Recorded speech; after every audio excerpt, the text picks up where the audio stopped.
Friends, smart education academy के daily current affair में आप सभी का स्वागत है। देखिए, आज हम लोग स्थानीय स्वशासन के बारे में कुछ बातें करेंगे। तो सबसे पहले हम लोग उन क्वेश्चंस को देखते हैं जो स्थानीय स्वशासन से पूछे गए हैं। तो यहाँ पर आपके सामने कुछ क्वेश्चंस हैं जो कि यूपीएससी के द्वारा पहले के सालों में पूछे गए हैं। पहला क्वेश्चन देखिए, स्थानीय स्वशासन की संस्थाओं में महिलाओं के लिए सीटों के आरक्षण का भारत के राजनीतिक प्रक्रम के पितृतंत्रात्मक अभिलक्षण पर एक सीमित प्रभाव पड़ा है। टिप्पणी कीजिए। देखिए, भाषा निसंदेह जो थोड़ी सी कठिन है, लेकिन समझने की कोशिश करते हैं। देखिए, क्वेश्चन ये कहता है कि आपने जो भारत भारत में जो स्थानीय स्वशासन है, उसमें महिलाओं के लिए सीटें आरक्षित कर दी हैं। यानी कुछ सीटें ऐसी होती हैं जिसपे केवल महिला सदस्य ही चुनकर आ सकती हैं। लेकिन इसके बाद भी जो भारत का पितृतंत्रात्मक समाज है, यानी कि भारत में ऐसा देखा गया है कि सभी प्रमुख पदों पर केवल पुरुष ही होते हैं। तो ये जो भारत का पितृतंत्रात्मक समाज है, इसके ऊपर बहुत ज्यादा असर इस बात का नहीं हो पाया है कि महिलाओं के लिए सीटें आरक्षित हैं। जैसे कि हम लोग जानते हैं, कई बार क्या होता है कि सीटें तो महिलाओं के लिए आरक्षित हैं, चुनकर भी महिला सदस्य आती है, लेकिन जो भूमिका मुख्य होती है वो उनके पति की, या घर में जो कोई अन्य व्यक्ति होता है वो मुख्य भूमिका में होता है। यानी कि व्यवस्था पूरी पुरुष ही चला रहा होता है, लेकिन नाम जो है महिला का जुड़ जाता है। तो यहाँ पर पहला क्वेश्चन इस टॉपिक से संबंधित है। दूसरा क्वेश्चन देखिए, भारत में स्थानीय स्वशासन पद्धति शासन का प्रभावी साधन साबित नहीं हुई है।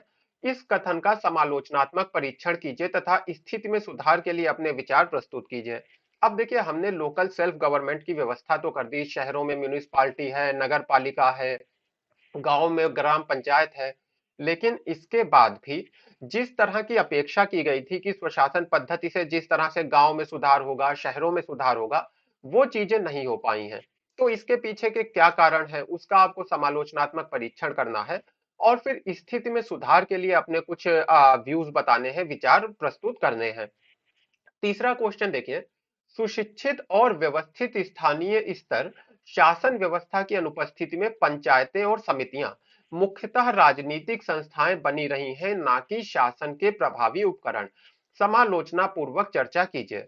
देखिए, मुझे जहां तक याद है, उस समय करंट में एक टॉपिक चल रहा था जिसमें पंचायत वगैरह का चुनाव लड़ने के लिए, स्थानीय स्वशासन का चुनाव लड़ने के लिए एक शैक्षणिक योग्यता को तय किया गया था कुछ राज्यों के द्वारा। तो ऐसे में उस समय ये टॉपिक क्योंकि करंट में रहा था, तो इसीलिए इस टॉपिक को पूछा गया था और इसमें यही कहा गया है, पंचायतें हैं, समितियां हैं, इसमें जो लोग चुनकर आ रहे हैं उनकी कम से कम कुछ तो शैक्षणिक योग्यता हो, यानी कुछ उनके पास शिक्षा हो। क्योंकि जब उनके पास कोई भी शिक्षा नहीं होती है, तो ये क्या होता है, पंचायतें वगैरह केवल एक राजनीतिक संस्था बन जाती है। शासन करने की इसमें जो गुणवत्ता है वो समाप्त हो जाती है, क्योंकि जो व्यक्ति पद पर बैठा है उसको इन चीजों की कोई भी जानकारी नहीं होती है। तो देखिए, ये तीन क्वेश्चन है जिसके माध्यम से मैं आपको ये समझाना चाह रहा हूं कि जो स्थानीय स्वशासन का टॉपिक है ये लगातार करंट में भी बना रहता है और लगातार इससे क्वेश्चन भी आते रहते हैं। तो ऐसे में ये जो टॉपिक है आपका, इसके ऊपर आपकी अच्छी से पकड़ होना चाहिए। अब देखिए, हर टॉपिक के कई सारे एंगल होते हैं। एक टॉपिक को जब आप तैयार करते हैं तो उसके बहुत सारे अलग अलग आयाम होते हैं जिनमें आपको टॉपिक को तैयार करना होता है। जैसे कि स्थानीय स्वशासन के बारे में आप कुछ ऐसे आयाम देखिए जिनके ऊपर आपको तैयारी करना होगी। तो पहली चीज तो है चुनाव पद्धति। यानी कि जो स्थानीय स्वशासन के चुनाव होते हैं वो किस तरह से होते हैं, क्या कोई शैक्षणिक योग्यता है तो कितनी है, अगर नहीं है तो क्यों नहीं है, इन सारी चीजों को आपको पढ़ना होता है। इसके साथ ही महिलाओं के लिए जो आरक्षण वगैरह है, उस व्यवस्था कैसी है, किस तरह से चल रही है, क्या उसके प्रभाव हुए हैं, क्या और सुधार किया जाना चाहिए, इन चीजों के ऊपर आपको ध्यान देना होगा। अब चलिए देखिए, चुनाव हो गए, इसके बाद क्या होगा, अब शक्ति किसके हाथ में है। जैसे कि जब आप म्यूनिसिपल बोर्ड के वगैरह के बारे में पढ़ेंगे, तो आप पढ़ेंगे जो शक्ति है वो मेयर के हाथ में नहीं होती है, बल्कि जो एक आईएएस अधिकारी होता है, जो कि कमिश्नर होता है, कभी कभी प्रमोटेड भी होते हैं, तो खैर जो कमिश्नर होता है म्यूनिसिपल बोर्ड का, उसके हाथ में वास्तविक शक्ति होती है। अधिकतर शक्ति कमिश्नर के हाथ में होती है। तो ये भी एक टॉपिक रहता है कि जो शक्ति का बंटवारा है उसको कैसे सही किया जाए शहरी निकायों में। इसके साथ ही फिर देखिए, योजना निर्माण और अनुपालन, यानी कि योजनाओं को किस तरह से बनाया जाए, कैसे उनका अनुपालन किया जाए, क्या कारण है कि योजनाएं सही से लागू नहीं हो पाती हैं, इन सारी चीजों के ऊपर भी आपको ध्यान देना होगा। कैसे इनको सही से लागू किया जाए, यानी आपके सुझाव क्या हैं। और फिर अगला टॉपिक होता है क्रियान्वयन। सॉरी, अगला टॉपिक आपका हो गया कि इनके क्रियान्वयन के लिए जो वित्त चाहिए, यानी कि अब देखिए आपका क्या है, आपने एक योजना बनाई है, लेकिन योजना आप कोई भी बनाए, उसके लिए आपको कुछ पैसा चाहिए होगा। इसको लागू करने के लिए योजना को आपको कुछ पैसा चाहिए होगा। तो ये जो वित्त है, इसकी बहुत समस्या देखी गई है। देखिए जो ग्रामीण निकाय हैं, उनके पास भी समस्या होती है, और जो शहरी निकाय हैं, उनके पास भी समस्या होती है। यानी दोनों तरह के ये जो स्थानीय निकाय हैं, इनके पास हमेशा वित्त की यानी पैसे की समस्या बनी रहती है, जिसकी वजह से ये अच्छा शासन नहीं चला पाते हैं। और देखिए पीछे अभी हम लोगों ने देखा भी था कि पूछा गया था क्या कारण है कि जो स्थानीय निकाय हैं, वो बहुत अच्छा परफॉर्म नहीं कर पाए हैं। तो उसके पीछे का एक प्रमुख कारण वित्त भी है कि लगातार इनके पास पैसे की कमी बनी रहती है। इसके साथ ही मेयर और कमिश्नर के बीच का जो कह लीजिए शक्ति का विभाजन है, ये भी एक समस्या है। फिर बाकी आप इसी टॉपिक को योजना निर्माण, अनुपालन वगैरह से भी जोड़ सकते हैं। अब देखिए आज मैं आपको एक एडिटोरियल बताऊंगा, जिससे कि आपको जो ये वित्त के बारे में जानकारी है वो अच्छे से हो जाएगी। यानी कि जो शहरी निकायों के पास वित्त की समस्या है, इसके बारे में आपको अच्छे से जानकारी हो जाएगी कि क्या कुछ किया जा रहा है, इससे किस तरह के सुधार आने की संभावना है। देखिए जो हमारा एडिटोरियल है, ये बॉन्ड शब्द से जुड़ा हुआ है।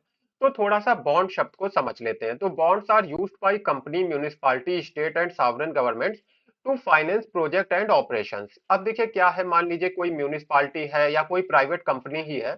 अब इनके अलग अलग प्रोजेक्ट होते हैं। तो अब मान लीजिए म्युनिसिपैलिटी को एक रोड बनाना है। अब इस रोड को बनाने के लिए आपको पैसा चाहिए होगा। अब म्युनिसिपैलिटी के पास जितना पैसा है, अगर वो कम पड़ रहा है, तो इसको क्या करना होगा, लोन लेना होगा, डेप्ट लेना होगा। तो ये डेप्ट कैसे इसको मिल पाता है, बॉन्ड के जरिए। यानी कि ये क्या करती है, बॉन्ड इशू कर देती है, म्यूनिसिपालिटी बॉन्ड इशू कर देती है। ऐसा सरकारें भी करती हैं, राज्य सरकार, केंद्र सरकार भी करती है। तो ये लोग बॉन्ड के माध्यम से अपना जो प्रोजेक्ट है उसको फाइनेंस करते हैं, या फिर कह लीजिए उसके लिए जो पैसा है उसको जुटाते हैं। और देखिए इन बॉन्ड के ऊपर जो ब्याज दिया जाता है, इंटरेस्ट दिया जाता है, उसको कहते हैं कूपन रेट। अब देखिए आज के मुख्य टॉपिक की बात करते हैं। तो अभी हाल में लखनऊ की नगर निगम ने घोषणा की है कि वो 200 करोड़ रुपए के बॉन्ड जारी करेगी। यानी कि लखनऊ की नगर निगम 200 करोड़ रुपए इकट्ठा करेगी बॉन्ड के माध्यम से। और इसके ऊपर देखिए जो ब्याज दर होगी, जो कूपन रेट होगा, वो 8.5% का होगा। इसके साथ ही जो ये परियोजना है पूरी की पूरी लखनऊ नगर निगम की, इसमें जो भारत का केंद्रीय मंत्रालय है, ministry of housing and urban affair, ये भी 23 करोड़ रुपए की सब्सिडी प्रदान करेगी। यानी कि जो हमारी केंद्र सरकार है, वो भी सहायता कर रही है। अब देखिए इससे होगा क्या कि जब बॉन्ड के माध्यम से नगर निगम के पास पैसा आ जाएगा, रुपए आ जाएंगे, तो इससे क्या होगा, इस पैसे को खर्च किया जा सकेगा डेवलपमेंट के अलग अलग प्रोजेक्ट के ऊपर। जैसे कि कचरे का निष्पादन करना, सड़क बनाना, या फिर कहीं पे पार्क बनाना, इस तरह की जो अलग अलग परियोजनाएं हैं, नदियों को साफ करना, इस सब के ऊपर इस पैसे को खर्च किया जा सकेगा। तो निश्चित रूप से जो शहरों की जीवन है, जो शहरों की क्वालिटी ऑफ लाइफ है, उसमें सुधार होगा। अब देखिए इस मामले में हम लोग जो अहमदाबाद का उदाहरण है, इसको एक केस स्टडी के रूप में मान सकते हैं। तो अहमदाबाद ने बीते 30 सालों में, यानी 1990 से 2019 के बीच में लगभग 5 बार बॉन्ड जारी किए हैं। अब देखिए अगर कोई नगर निगम 5 बार बॉन्ड जारी कर रहा है, यानी कि उसको बहुत अच्छे से पता है कि पैसे को बाजार से कैसे लिया जाता है, और फिर कैसे उसको बहुत अच्छे तरीके से खर्च किया जाता है, जिससे कि जो पैसा है वो निवेशकों को वापस आसानी से लौटाया जा सके। क्योंकि देखिए जब आपके ऊपर निवेशकों को भरोसा होगा, तभी वो बार बार आपके यहाँ इन्वेस्टमेंट करेंगे। तो अहमदाबाद ने 1990 से 2019 के बीच 5 बार बॉन्ड जारी किए हैं। और 2018 से पहले ये सरप्लस यानी अधिशेष की स्थिति में था। यानी कि जो अहमदाबाद की नगर निगम है, वो लाभ की स्थिति में थी 2018 से पहले तक। तो इसका बहुत ही अच्छा रिकॉर्ड रहा है। जो लोगों जिन लोगों से ये पैसा लेती है, उनको वापस करने में इसका अच्छा रिकॉर्ड रहा है। तो अहमदाबाद से ये सीख सकता है पूरा भारत कि जो फाइनेंशियल मैनेजमेंट है नगर निगम का, उसको किस तरह से किया जाए। इसके साथ ही देखिए एक सलाह दी गई है कि जब ऐसे बॉन्ड जारी किए जाएं, तो वो इको फ्रेंडली प्रोजेक्ट के लिए हो। यानी ऐसी परियोजनाओं से संबंधित बॉन्ड हो जो कि पर्यावरण के अनुकूल हैं, पर्यावरण को लाभ पहुंचाने वाली हैं। जैसे कि नदियों की सफाई करना या फिर कचरे का प्रबंधन करना या फिर पार्क बनाना हो गया, पेड़ लगाना हो गया। इस तरह के आपके जो इको फ्रेंडली प्रोजेक्ट हैं, उसमें निवेशकों को ज्यादा इंटरेस्ट होता है, ज्यादा रुझान होता है और आसानी से पैसा मिलता है और साथ में जो शहर की लाइफ है वो भी अच्छी होती है। देखिए अभी हाल में ये जो लखनऊ ने बॉन्ड इशू करने की घोषणा की है, तो इसमें देखिए जाहिर सी बात है, जब आपको जब आपको बॉन्ड इशू करना है, तो ऐसे में आपके अंदर जो क्षमता है उसका आपको निर्माण करना होगा, यानी कि क्षमता संबंधी जो आपकी कमियां हैं उसको दूर करना होगा। तो इसके लिए लखनऊ की मदद की अमेरिका के वित्त विभाग ने, यानी कि अमेरिका का जो फाइनेंशियल डिपार्टमेंट है उसने लखनऊ की मदद की। अब देखिए ऐसा कहा जा रहा है कि भविष्य में जब इस तरह के कार्य हो, तो उनको भारत के ही संस्थानों के साथ किया जाए, यानी कि भारत के संस्थानों को इस लायक बनाइए कि भारत के संस्थान इस तरह की जो लखनऊ की मदद की गई है, तो इस तरह की मदद करने में सक्षम हो। अब देखिए आगे की राह यह है कि फाइनेंशियल मैनेजमेंट बहुत ज्यादा जरूरी है, यानी कि वित्तीय प्रबंधन बहुत ज्यादा जरूरी है।